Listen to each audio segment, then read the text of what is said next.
Why does ignition have a buzzing sound with no start? Ah, the mysteries of the combustion engine, right? This is actually a question that floats around quite often, especially in colder climates up here in Portland, Oregon. But the issue is pretty universal. That dreaded moment when you turn the key, expecting the roar of the engine, but are greeted instead by a buzzing or clicking sound and no start.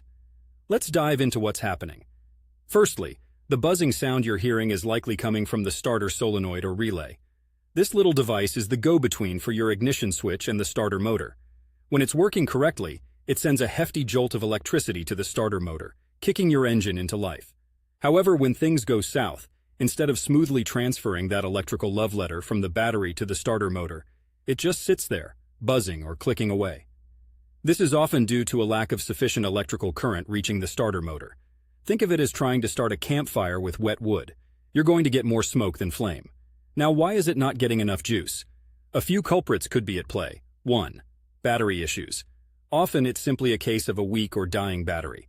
The battery might have enough power to turn on your lights or radio, but not enough to crank the engine. It's always a good idea to start diagnostics by checking the battery's charge and ensuring the terminals are clean and secure. 2. Faulty starter motor. If the battery checks out, the starter motor could be the next suspect. Over time, starters can wear out and struggle to engage properly. 3. Poor connections.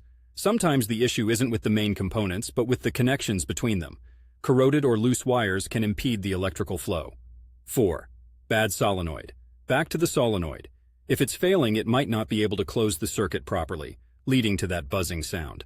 So what's the next step if you're faced with this issue? Start simple. Check the battery and the connections.